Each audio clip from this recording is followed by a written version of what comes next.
자, 곱셈 공식을 이용하여 다음을 전개하니까 실제 전개를 하라는 얘기예요, 말라는 얘기예요? 말라는 얘기예요. 알겠죠?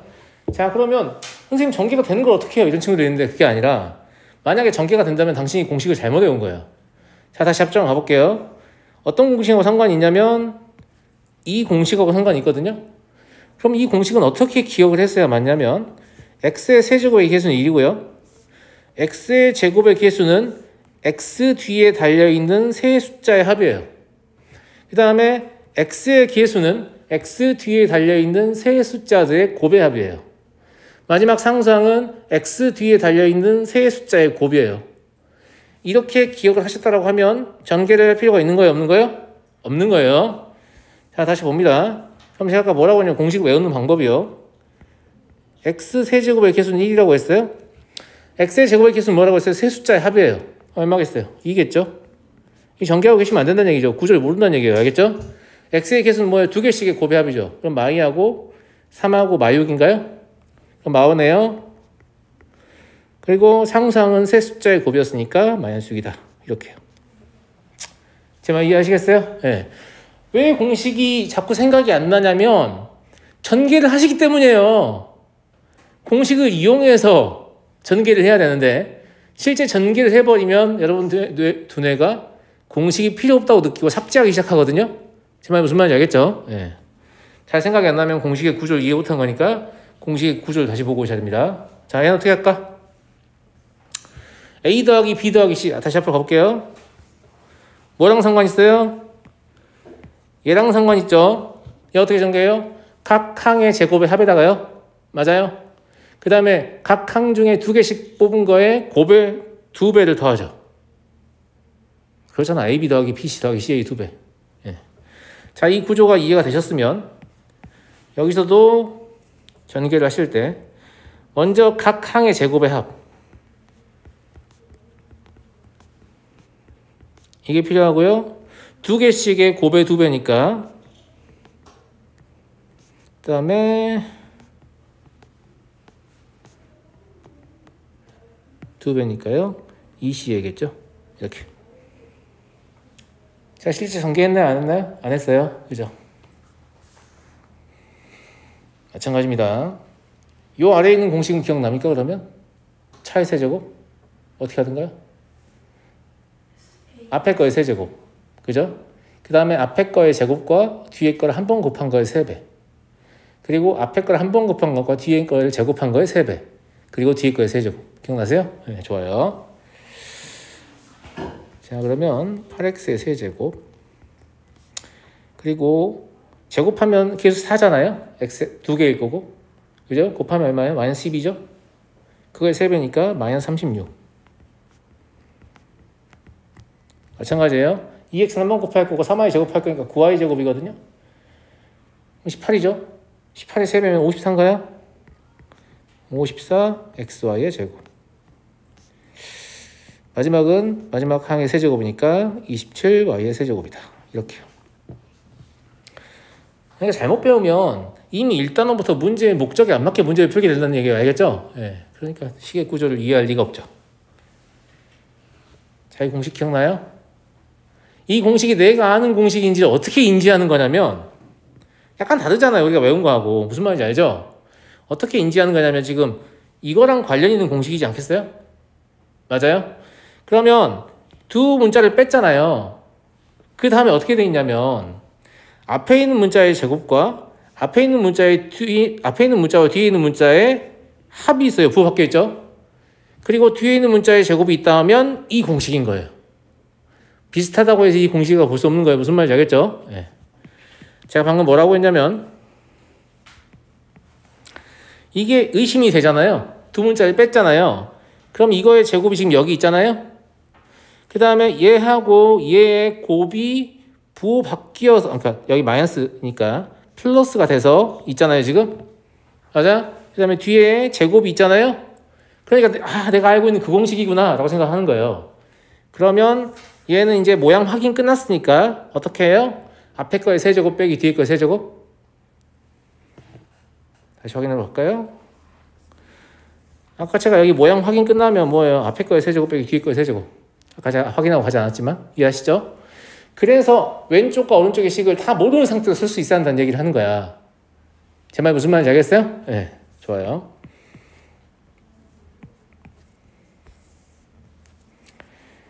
그러면 확인이 끝났으니까 그냥 쓰면 되는 거예요. 내가 알고 있던 그 공식이구나 이렇게.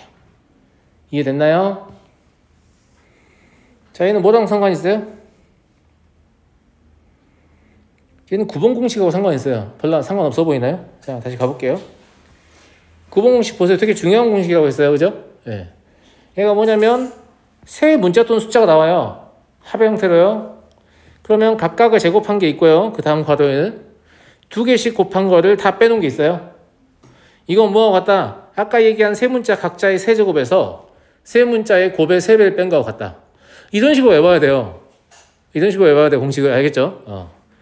그러면 이게 맞는지 안 맞는지도 확인하러 갑니다. 뭐라고 했냐면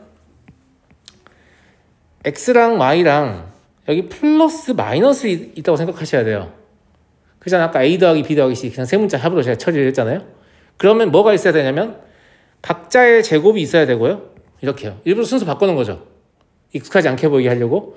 그 다음에 두 개씩의 곱을 뺀 게 있어야 한다고 했어요. x랑 y 빼고 있죠. x랑 마이너스 1의 곱을 뺀 게 얘예요. 이해하시죠? y와 마이너스 1의 곱을 뺀 게 얘예요.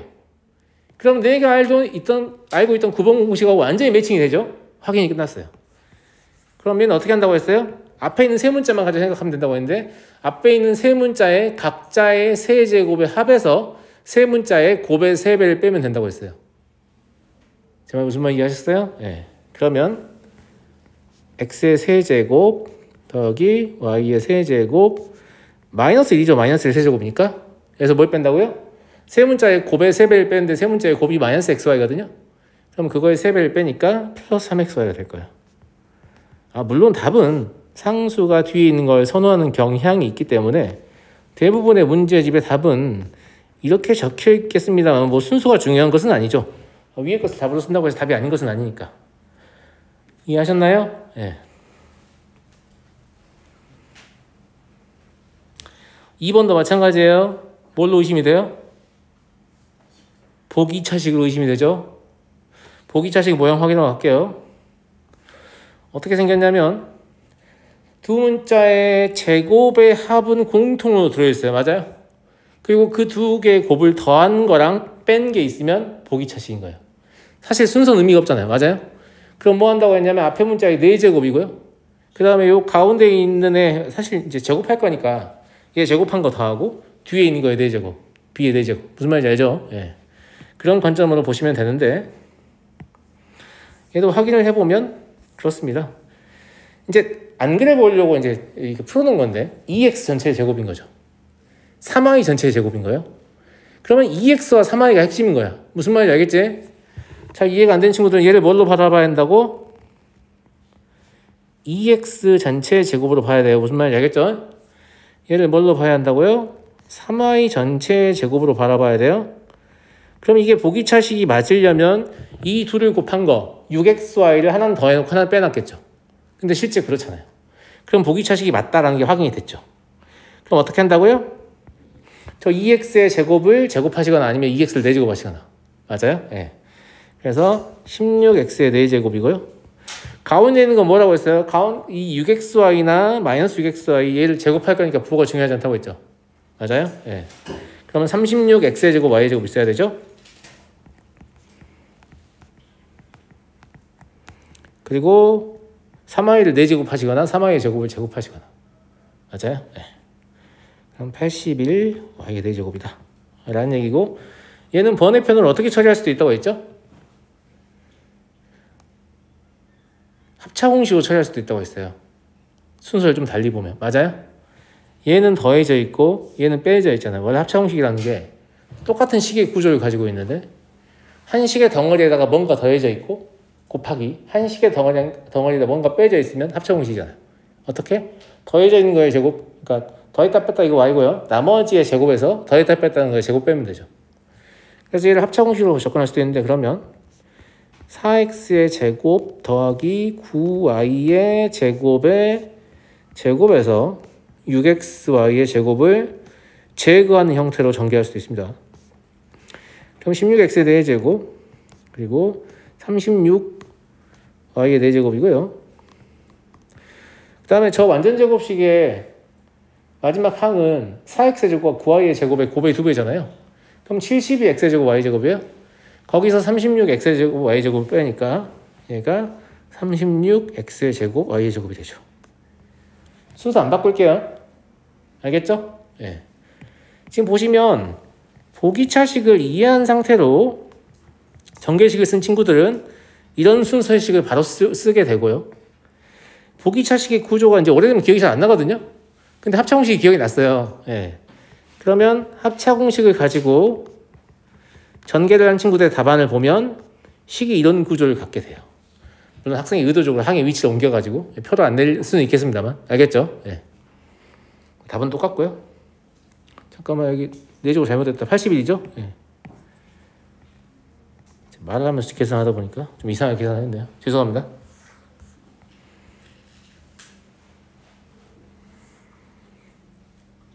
자, 그럼 여기서 질문. 이건 우리가 공식으로 외운 거냐 안 외운 거냐? 안 외운 거야. 안 외운 건지도 모르면 안 돼요. 우리가 공식으로 외운 거는 3개짜리까지 뿐이었어요. 이게 4개짜리잖아요. 맞아요? 물론 3개짜리의 공식을 학습하면서 어떤 일련의 규칙성을 획득한 학생은 4개짜리의 공식도 알 수 있을 텐데요. 근데 여기서는 4개짜리 공식에 뭐라고 했어요? 곱셈 공식을 이용하여 다음 식을 전개하라고 했잖아요.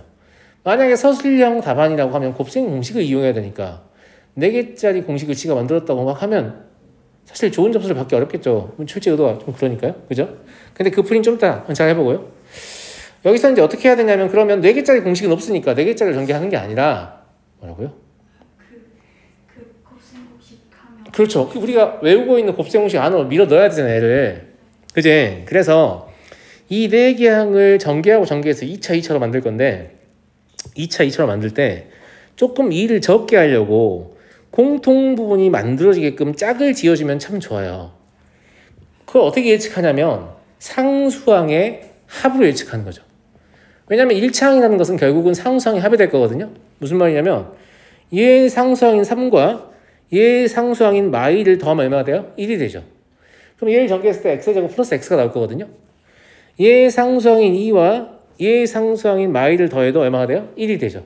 그럼 얘를 전개했을 때 x제곱 플러스 x가 나올 거니까 x제곱 플러스 x가 동시에 나오게 돼요.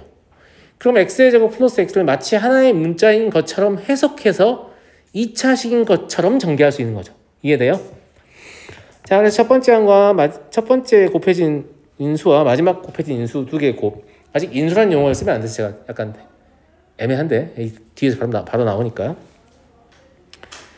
자, 그러면 x의 제곱 플러스 x 마이너스 6 그리고 x의 제곱 플러스 x 마이너스 2 이런 구조가 될 거 아닙니까? 그리고 우리는 이렇게 될 줄 알았어요. 맞아요? 이렇게 될 줄 알고 예측한 건데 그럼 얘와 얘가 공통인수잖아요. 그러면 시중에 있는 모든 책을 보면 갑자기 얘를 t라고 바꾸고 있을 거예요. 맞아요? 안 맞아요? 맞죠? 근데 그거는 단순히 책을 만든 사람이 본인 편하려고 하는 겁니다. 무슨 말이냐면 식의 구조를 이해하는 게 중요하다고 했죠. 식의 구조를 이해하려면 치환을 하는 게 좋을까요? 안 하는 게 좋을까요? 안 하는 게 좋습니다. 치환을 안 할수록 좋다고 가르치기에는 책을 쓰기가 몹시 어려워요. 그래서 자꾸 치환을 하게 시키는 거거든요.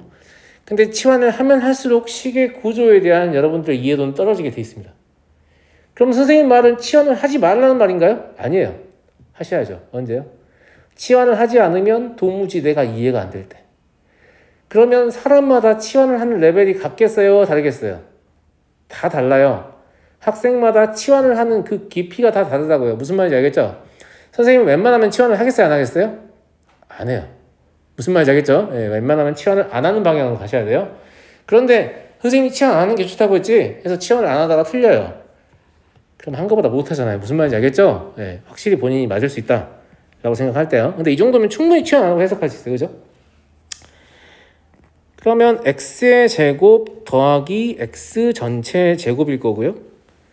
지금 전개하고 있는 게 아닙니다. 제가 뭐 하고 있는 거냐면 x-6 곱하기 x-2로 바라보는 거예요. 곱셈 공식이에요. 곱셈 공식으로 전개하면 무슨 말인지 알겠지? 그러면 x의 제곱 플러스 x가 1차항이 될 텐데 걔의 개수는 뭐예요? 상수항의 합이에요. 이해하시죠? 네. 그래서 마이너스 8 x의 제곱 플러스 x. 근데 이건 학생들이 사기를 치면 참 잡아내기 어렵습니다. 무슨 말인지 알죠? 전개해놓고 저 공식 쓴 거예요 이러면 제가 어떻게 알겠어요? 몰라요. 여러분들이 자율적으로 잘 하셔야 돼요. 이해하시겠죠? 상수항은 저 위쪽에 있는 두 개의 상수항이 곱이죠. 전개 끝났다고 보시면 안 돼요. 이제 전개하셔야죠. 다시 앞부분 전개하시면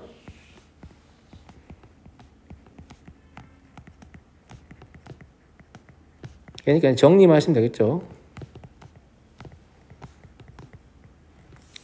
정리하시면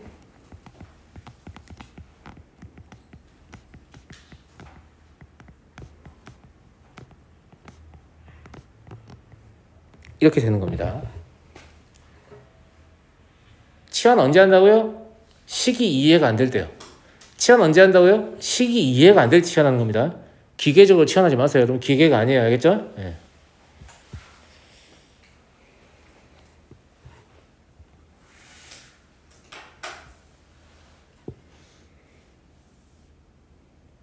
자, 그 다음에 제가 한 가지 풀이를 더 얘기하겠다고 했죠. 이거는 사실 이제 이 문제의 출제 의도에 부합하는 풀이도 아니에요. 그냥 이런 생각도 해볼 수 있다 정도로 보시면 될 것 같아요. 무슨 말이냐면 우리는 어떤 일련의 규칙성을 곱셈 공식에서 발견하게 되는 친구들이 있어요. 여러분들은 다 하셨겠죠? 훌륭한 친구들이니까. 자, 이 공식으로 확장하면 이제 뒤단에서 얘기하겠지만 이런 것들 있잖아요. 곱의 형태의 1차식을 뭐라고 부르냐면 인수라고 불러요. 인수 무슨 말인지 알겠죠? 인수가 2개짜리인 거랑 인수가 3개짜리인 거랑 잘 관찰을 해보니 인수가 2개짜리인 거는 항이 2차, 1차 상수이고 인수가 3개짜리인 거는 3차, 2차, 1차 상수니까 대체나 인수의 개수가 증가하면 최고 차수가 올라가는구나. 인수의 개수가 증가하는 것만큼이라는 걸 알 수 있어요. 그럼 어차피 개수가 차수를 결정하니까 2차면 2, 1, 0 3차면 3, 2, 1, 0이니까 개수만 하면 되잖아요. 맞아요?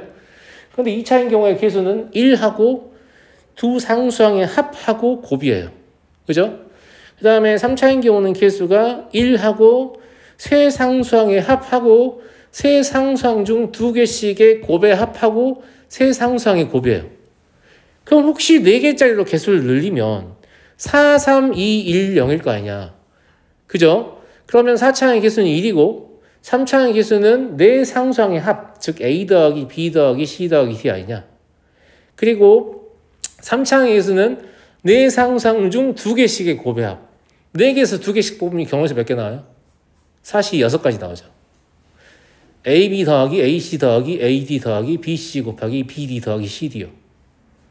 맞아요? 그 다음에 2차항은요. 4개의 상수항 중 3개를 뽑은 거죠. 4개, 3개 뽑는 건 하나 버리는 거기 때문에 쉽게 나와요. 4가지죠.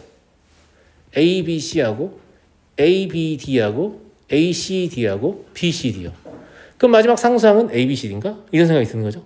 근데 A냐, B냐, C냐, D냐가 중요한 게 아니고 위에 있는 상수항을 가지고 한 번은 전체를 다 더했고 두 번째는 2개씩 뽑아서 곱해서 더했고 세 번째는 3개씩 뽑아서 곱해서 더했고 네 번째는 4개를 다 곱했다. 이게 중요한 거예요.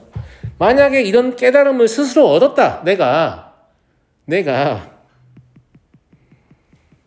여기다 정리를 한번 해볼까요? 이 둘에서 그러니까 이 두 개의 공식에서요. 이 두 개의 공식에서 x 더하기 a, x 더하기 b, x 더하기 c, x 더하기 d를 전개하면 아하 이런 규칙이 있으니까 얘는 이렇게 될 것 같다.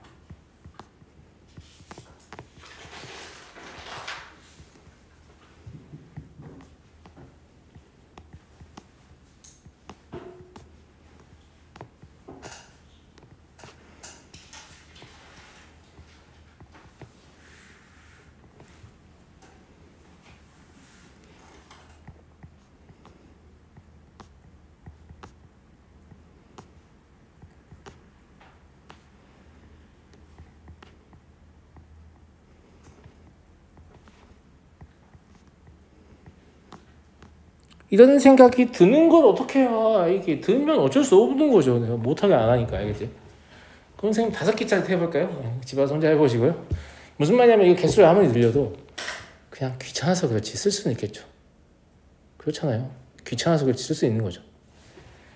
4개짜리만 쓸 줄 알면 이 정도로 고등석 상을 항의하는데 충분하지 않을까 싶고요. 다 쓸 수 있다면서 왜 자꾸 TV를 쳐다보고 있는 거죠? 안 보고 써야 되는 거 아니에요? 예. 혹시라도 들릴까봐 그죠? 예, 나의 노트를 더럽히기 쉽지 않잖아요. 예, 좋아요.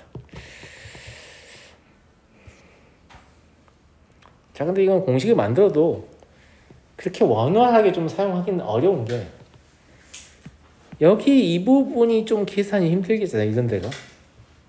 그렇지 않아요? 뭐 안 되는 건 아니지만 암산으로 잘 안 되면 뭔가 숫자 좀 써가면서 계산해야 될 것 같잖아요. 그죠? 자, 뒤로 가서 실제 우리가 만든 공식 방금 만든 거죠. 우리가 방금 같이 만든 거죠. 이게 유의미한가를 관찰해 보겠습니다.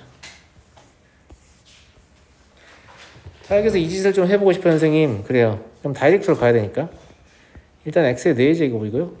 상수항 4개를 다 더하면 얼마냐면 2예요. 그럼 2x의 세제곱이죠. 그 다음 2개씩 곱하는 건 좀 신중하게 봅시다. 6 하나 하고요. 마3 하고요. 마6 하고요.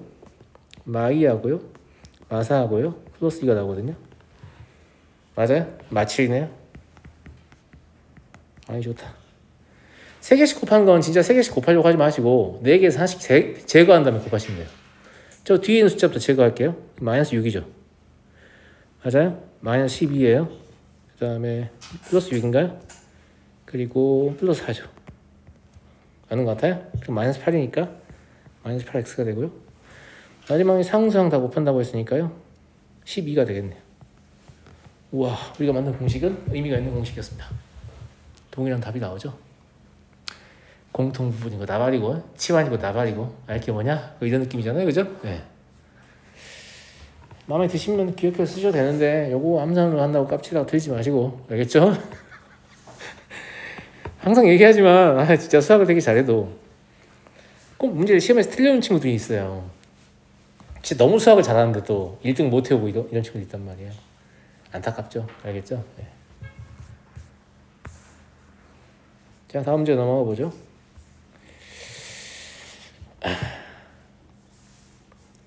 합이 4이고요.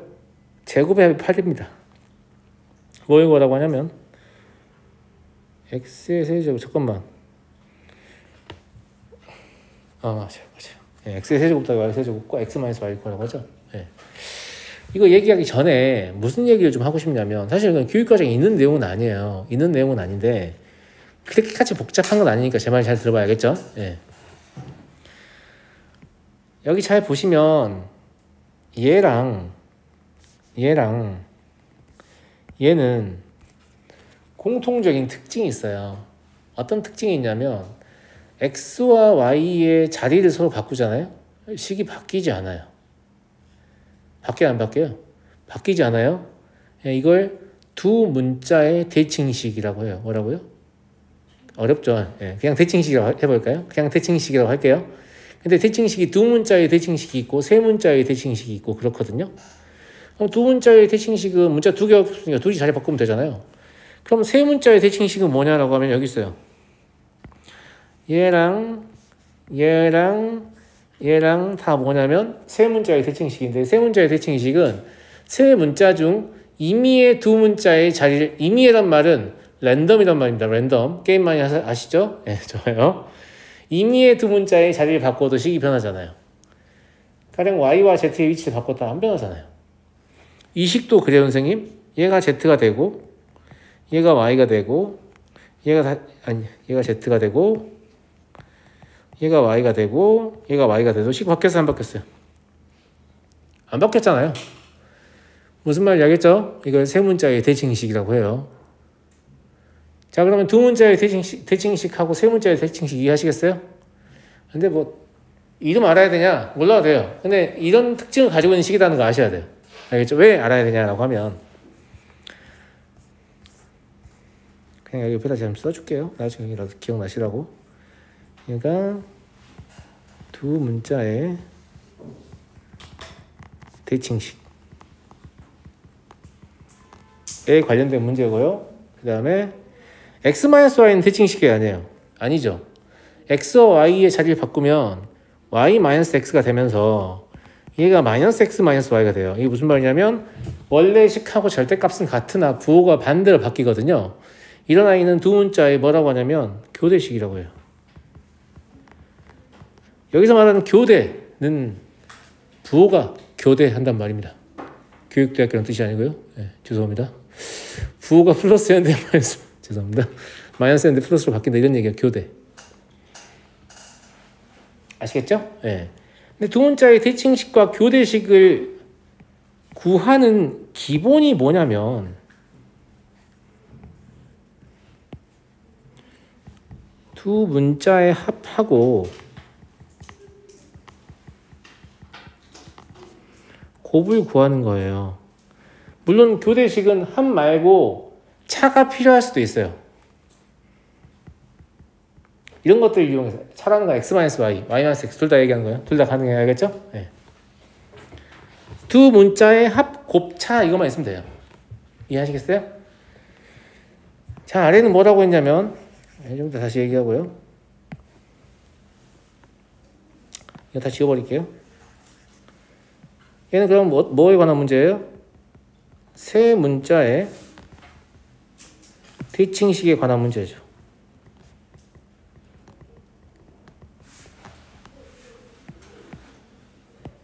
그 대칭식과 교대식의 특징을 이용해서 인수분해를 좀 빠르게 하는 기법이 있는데 이런 것들은 벌써 관심 가지지 마시고 나중에 고1 심화할 때 그때 배우면 돼요. 그때 배워도 안 늦어요. 사실 그런 거 몰라도 1등급 따는 지장도 없어 심지어. 알겠죠? 재미로 하는 거지. 세 문자의 대칭식이잖아요. 얘는. 맞아요? 네, 얘는 뭐가 있어야 되냐면 세 문자의 합 그리고 두 문자의 곱의 합 그리고 세 문자의 곱이 있어야 돼요. 근데 약간 느낌이 오지 않아요? 이러면? 선생님 그러면 만약에 네 문자의 대칭식이라는 게 있다고 하면 우리 뭐 해야 돼요? 네 문자의 합과 네 문자에서 세 문자씩 곱한 거의 합과 두 문자씩 곱한 거의 합과 세 문자씩 곱한 거의 합과 네 문자의 곱이 있어야 된다는 얘기인가요? 아니, 그런 얘기인 거예요. 알겠죠? 근데 그 레벨까지 가지 않아요. 너무 복잡해지니까. 그러니까 두 문자와 세 문자에 관해서만 대칭식을 알고 계셔도 좀 도움이 되거든요. 왜 그런 얘기를 하냐면 이런 거 몰라도 문제 푸는데 아무 지장도 없는데 왜 이런 게 있잖아. x 더하기 y는 이미 나와 있고 x제곱 더하기 y제곱 8 나와 있으니까 이 두 개를 유추할 수 있는 건 xy의 곱이다. 이렇게 말할 수도 있겠지만 우리가 구하려는 게 x세제곱 더하기 y세제곱 두 문자의 대칭식하고 x 빼기 y 두 문자의 교대식이니까 우리는 뭘 하겠다? 합은 주어져 있으니 곱을 구하겠다. 혹은 차를 구하겠다. 이렇게 좀 목적이시 문제를 다룰 수 있잖아요. 이 이름을 알고 있음으로 해서. 제 말 무슨 말인지 알겠죠? 그런데 이런 거 하나도 안 가르쳐도 사실 문제 푸는데 별 지장은 없습니다. 알겠죠? 자, 그러면 xy는 얼마일까요?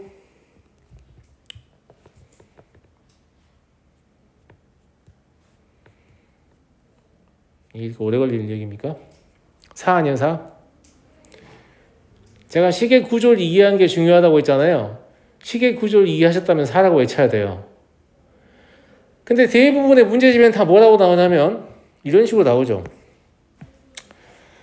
x 플러스 y의 제곱은 x의 제곱 더하기 y의 제곱 더하기 2xy인데 이게 16이고 이게 8이니까 그래서 xy는 4다 이러고 있잖아요. 근데 시대 실제로 이렇게 문제를 풀고 있으면 1등급에 도달할까요? 못할까요? 네, 못합니다. 무슨 말인지 알겠죠? 느려서요? 아니에요. 식의 구조를 이해하지 못하기 때문입니다. 그 문제가 느려서 내가 점수를 잃게 되는 게 아니에요. 그 문제는 다 똑같이 나왔는데 어려운 문제를 만났을 때 식의 구조를 잘 모르는 친구들이니까 어려운 문제의 구조적 특징을 이해 못해서 문제 풀이 시도를 못하는 거예요. 제 말 무슨 말인지 알겠어요? 그러니까 재미삼아 되도록이면 이런 거 쓰지 마시고 물론 문제집에는 여러분들 수학 포기하는 거 방지하려고 다 써있는 거예요. 친구들 수학 포기하지 마 하면서 꼬시는 거죠. 예. 근데 그러지 마시고 이런 거 없이 물론 항상 얘기하지만 잘 안 되면 식 쓰는 게 맞습니다. 근데 무조건 식부터 쓰지 말라고 생각하기 싫으니까 그러지 마요. 알겠죠? 예. 자, x가 얼마라고요? 4라고요. 그죠? 예, 그럼 식의 구조 이해했는지 볼게요. 그럼 x의 세제곱 더하기 y의 세제곱 뭐하고 같죠?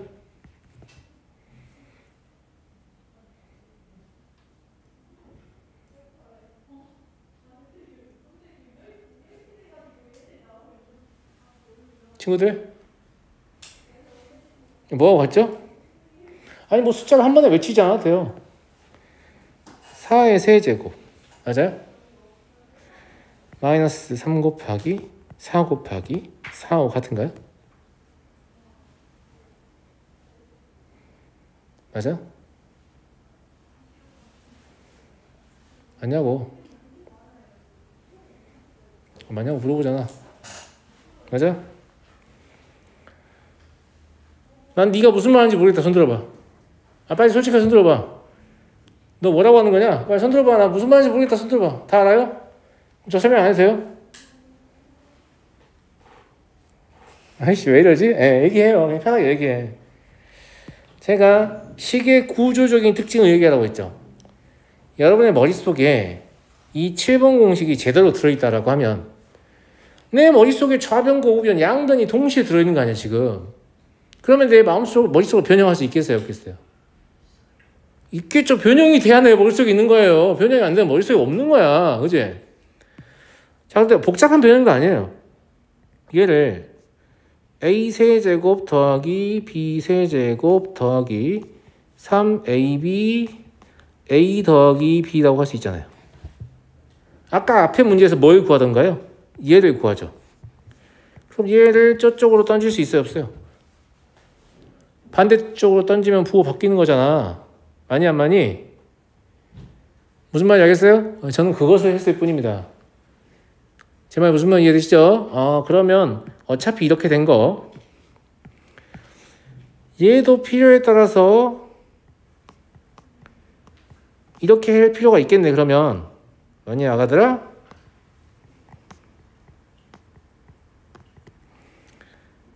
맞아요. 얘도 필요에 따라서 이렇게 만들 수 있겠잖아요. 무슨 말 이해하시죠?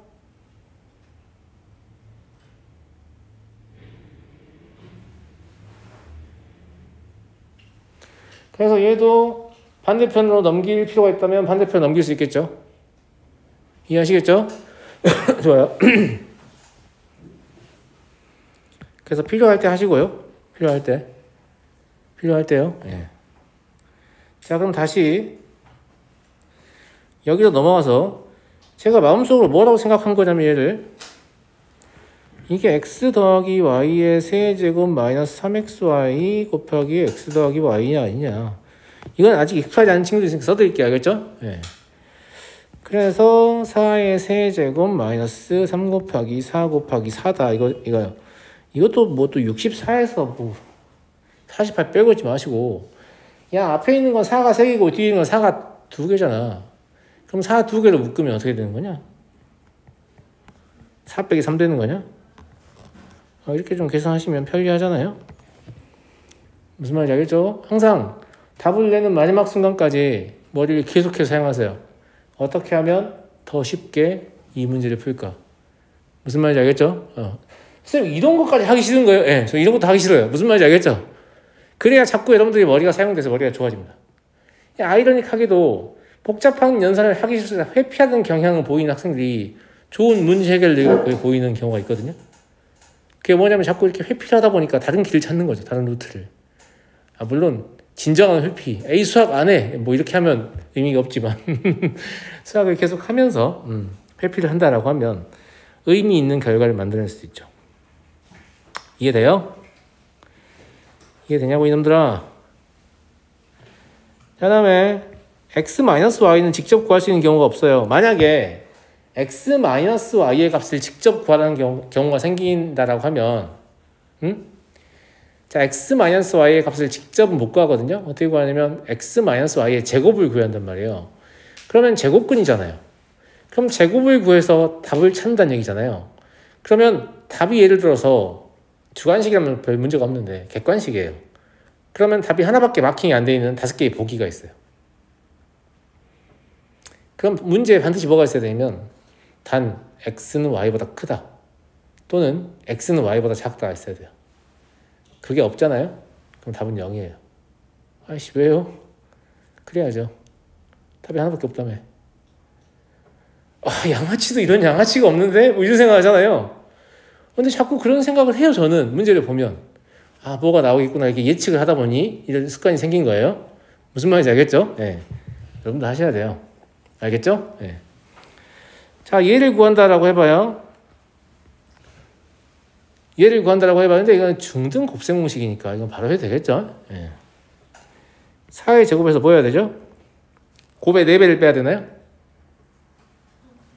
그러잖아. 4 곱하기 4 빼야 되네. 0이네. 공교롭게도 이 문제의 답이 0이네요. 그렇죠? 제가 태수관계 없으면 0일 수 있다고 했는데 진짜 0이잖아요. 맞아요. 네, 왜냐하면 x-y 제곱이 0이 아니었어요. 뭐 3이었어. 그럼 뿔만 루트 3 나올 거 아니야. 근데 출제자가 답을 한 개로 정하고 싶어. 그럼 x가 y보다 크다라고 했으면 루트 3인 거고 x가 y보다 작다고 했으면 마이너스 루트 3인 거잖아요. 근데 그런 게 없잖아요. 그래서 0인가? 약간 이런 생각을 해본 거죠. 네. 넘어가 되겠어요? 문제집이 쉬운 게 아닙니다. 문제집이 쉬웠던 적 없는데 선생님? 이럴 수도 있는데 가끔 그런 친구도 있어요. 문제집이 그렇게 많이 어렵지 않은 것 같아요. 라든지 아니면 시중에 있는 문제집을 다 풀었는데 실력이 늘지 않아요 선생님이라든지 이건 여러분들이 문제를 되게 가치 없게 소모하기 때문입니다. 저희 보세요. 이따 예제를 가지고 별의별 생각을 하면서 즐겁게 수학을 하고 있잖아요. 무슨 말인지 알겠죠? 예. 여러분들이 가치 있게 문제를 활용하시면 센 한 구만 풀고도 전교 1등 가능합니다. 사기꾼 같은데. 근데 그렇게 하기 힘들어요. 여러분의 수학적인 역량으로. 무슨 말인지 알겠죠? 그래서 책을 자꾸 추가로 더 보라는 거지 책의 권수를 늘린다고 해서 마냥 나의 실력이 올라가는 게 아니에요. 자, 내가 어떤 책을 그만 풀고 싶어요. 언제 그만 푸는 줄 알아요? 이론적으로. 이 책의 아무 페이지, 아무 문제나 나한테 풀어봐 했을 때 틀리지 않고 정답을 맞출 수 있는 경우예요. 선생님 책이 안 끝나겠는데요? 맞아요. 네. 근데 약간 그런 목적으로 열심히 좀 하세요. 우리가 지금 선행반 센 교재를 쓰고 있잖아요. 그러면 내가 이 수업을 듣는 동안 여기에 있는 문제를 다 풀 줄 아는 학생이 되겠다.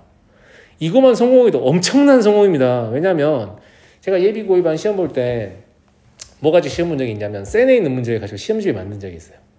B스텝 20문제, C스텝 5문제요. 그래서 25문제 100점, 한 문제에 4점이요. 하이퍼 있을 때 알겠죠? 예. 그때 잘하는 친구들 많이 왔을 거 아니에요. 예. 그 시험 봐보면 소위 1등반에 있는 애들이 만점이냐? 그렇지 않습니다. 23개 이상이면 엄청 잘한 거예요. 한 130명 시험 보면 10등 안에 듭니다. 충격적이죠? 근데 그 친구들, 특히 10등 안에 든 친구들은 시중에 안 풀어본 고등 상교재가 없을 정도예요. 여러분들이 학습을 어떻게 하고 있는가 생각해 볼 만한 그런 데이터입니다. 무슨 말인지 알겠죠? 예. 자, 볼게요. 이미 얘는 세 문자의 대칭식 얘기하려고 낸 거고요. 별로 복잡한 건 없어요. 이거 식의 구조 이해하시죠? 뭐랑 연관이 되는 거예요? 얘랑 연관이 되는 거죠? 그냥 다 보이죠? 그냥 다 보이잖아요. 예. 얘는 식을 굳이 안 써도 x의 제곱 플러스 y의 제곱 z의 제곱은 25에서 2 곱하기 7 빼면 돼요? 예. 그럼 11이겠네요. 이해하시겠죠? 예.